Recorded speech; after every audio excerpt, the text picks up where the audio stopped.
Del Evangelio según Juan, capítulo 2, versículos del 13 al 22. Se acercaba la Pascua de los judíos, y Jesús subió a Jerusalén. Encontró en el templo a gente que vendía bueyes, ovejas, palomas, y allí sentados a los cambistas.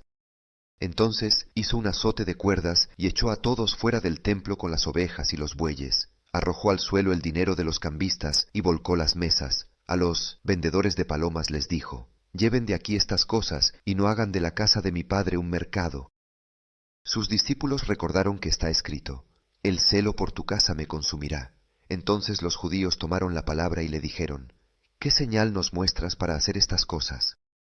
Jesús les respondió: «Destruyan este templo, y en 3 días lo haré resurgir». Entonces los judíos le dijeron: «Este templo ha sido construido en 46 años, y tú en 3 días lo harás resurgir». Pero él hablaba del templo de su cuerpo. Cuando luego fue resucitado de entre los muertos, sus discípulos recordaron que había dicho esto, y creyeron en la Escritura y en la palabra dicha por Jesús. Palabra del Señor. Buen día. También hoy deseamos estar con Jesús, estar con nuestro Maestro, con nuestro Señor, que continúa hablándonos y que nos permite mirar con sus ojos, amar con su corazón. Lo que se refiere a las cosas que pertenecen a Dios. Hoy celebramos la fiesta de la dedicación de la Basílica Lateranense. ¿Por qué celebramos esta fiesta? ¿Por qué nace esta fiesta? ¿Qué significado tiene para mí y para nosotros la Basílica Lateranense? Y es una fiesta. A principios del siglo IV, el emperador Constantino mandó construir la Basílica de San Juan de Letrán, con un baptisterio y un palacio que luego se convirtió en la residencia de los obispos de Roma. Catedral de Roma, San Juan de Letrán, es la madre de todas las iglesias esparcidas por el mundo. Es el símbolo de la fe de los cristianos en los primeros siglos, que sentían la necesidad de reunirse en un lugar común y consagrado para celebrar la palabra de Dios, para celebrar la liturgia, para celebrar los sacramentos. La fiesta de hoy es la fiesta de la madre de todas las iglesias del mundo. Es la fiesta de todos los lugares donde se hace presente el Señor Jesús.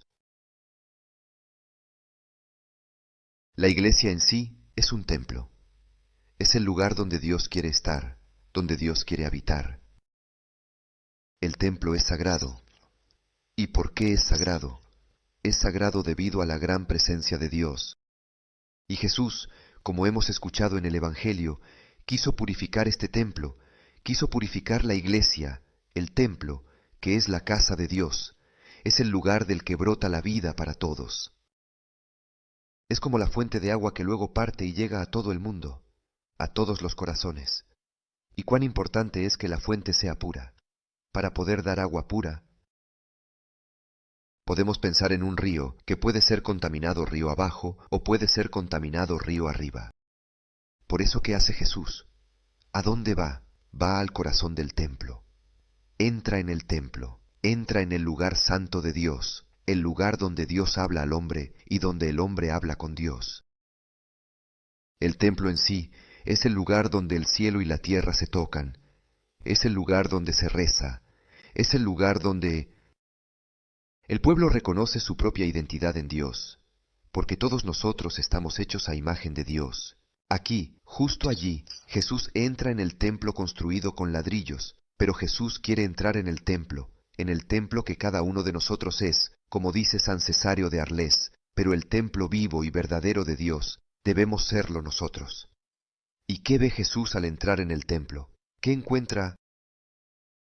Jesús encontró en el templo gente que vendía bueyes, ovejas y palomas, y allí sentados, cambistas. Ayuda.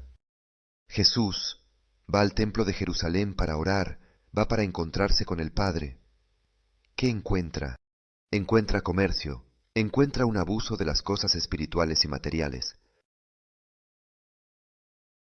Porque todas las cosas que había y todos los que estaban presentes, los cambistas, los vendedores de palomas, de bueyes, de ovejas, por sí mismos, todo esto, todas estas cosas, estas personas, no son cosas totalmente ajenas al culto, a la religión judía.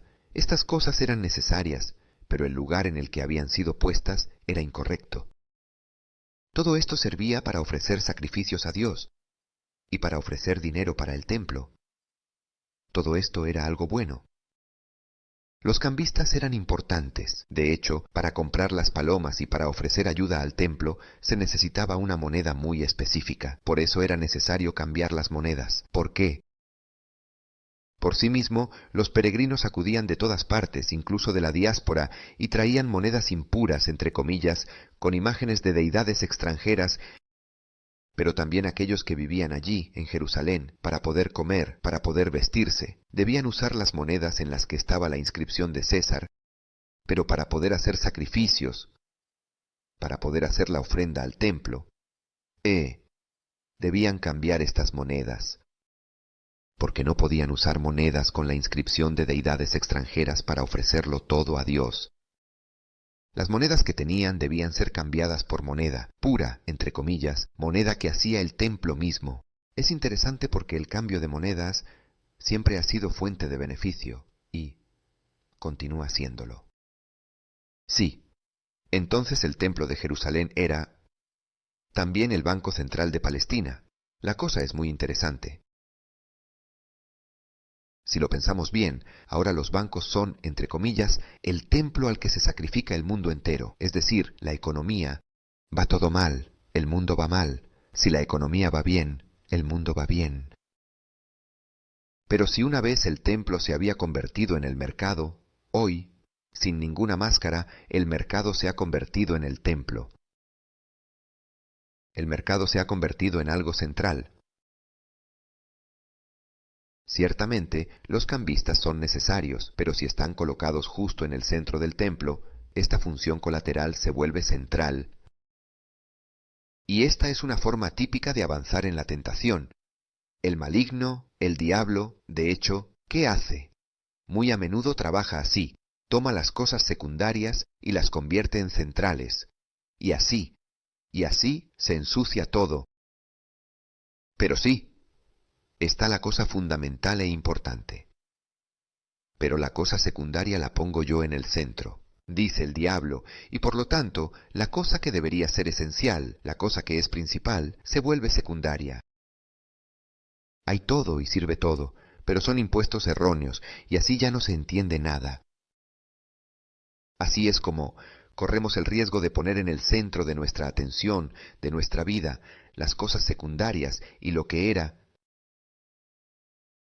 nos importa se vuelve funcional a algo que es secundario. Y entonces se iba al templo para hacer qué, para encontrarse con Dios, para cambiar las monedas. Se va al templo para rezar, o se va al templo para comprar los animales que sirven para hacer el sacrificio a Dios. Sí, ciertamente, las palomas son cosas importantes, y así también son importantes todos los vendedores. Si miramos bien el Evangelio de Lucas, María y José son llamados a ofrecer 2 palomas para redimir a su Hijo Jesús. Estas palomas deben estar allí para ser ofrecidas, pero también deben estar los cambistas y los vendedores de palomas. Ciertamente. Pero han sido colocados en el lugar equivocado y entonces, ¿dónde deben estar? Este es el problema, cuando lo central se ha vuelto secundario. Y lo secundario se ha vuelto central, entonces hay mucha confusión, ya no se entiende nada, y ya no se habla el mismo idioma, solo hay confusión, un caos. Claramente deben estar estas personas, deben estar estos animales, pero no en el templo. Deben estar, pero deben estar fuera del templo. ¿Y qué hace Jesús? Purifica el templo. ¿Y cómo lo hace? Entonces hizo un látigo de cuerdas, y echó a todos los puros del templo, con las ovejas y los bueyes, arrojó al suelo el dinero de los cambistas, y volcó las mesas. Y a los vendedores de palomas les dijo, lleven de aquí estas cosas, y no hagan de la casa de mi padre un mercado. ¡Guau! Me imagino a Jesús entrando en su casa, me imagino a Jesús entrando en la casa de Dios, en la casa del Padre, y viendo todo este caos. Entra y ve a las ovejas balando, y ve a los bueyes mugiendo, y ve a las palomas volando, los cambistas que están en el banco y que gritan ¡qué caos! Y Jesús se habrá dicho, pero yo he venido aquí a orar. ¿Cuánta rabia habrá entrado en el corazón de Jesús al ver todo esto? Jesús no encuentra un látigo, sino que busca cuerdas mientras camina y observa todo lo que había en el templo, y quién sabe con qué mirada observaba.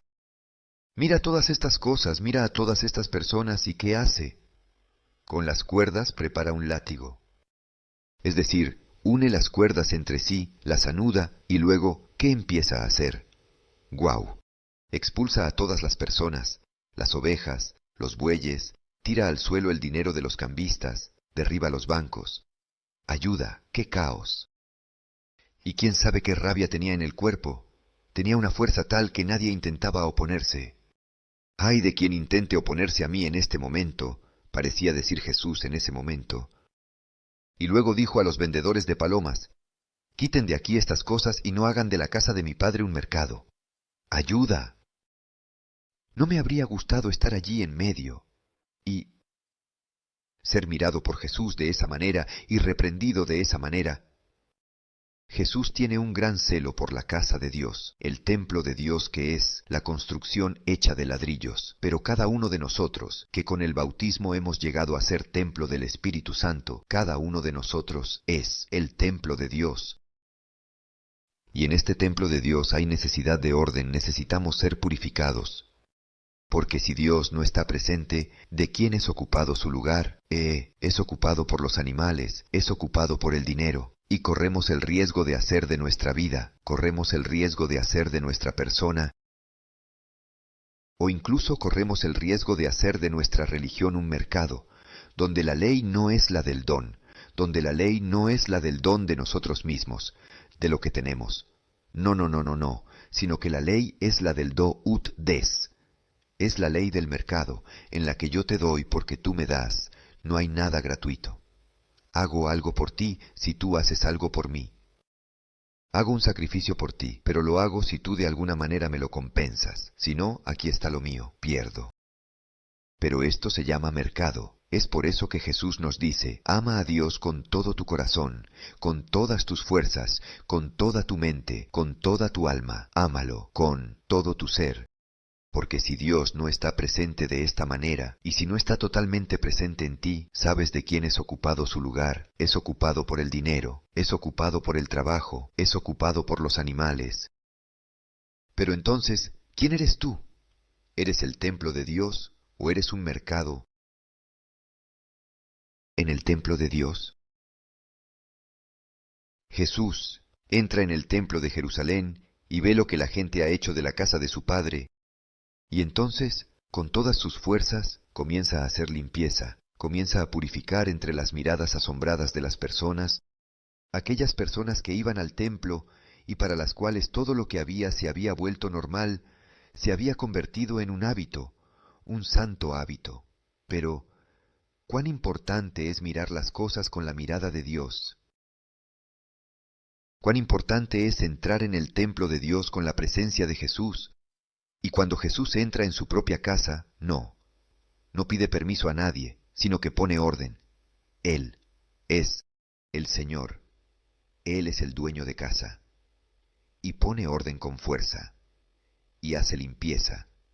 Esto lo hace en el templo, lo hace en su templo, en el templo construido de ladrillos, pero quiere hacerlo y sigue haciéndolo también en el templo que es mi vida, que es nuestra vida.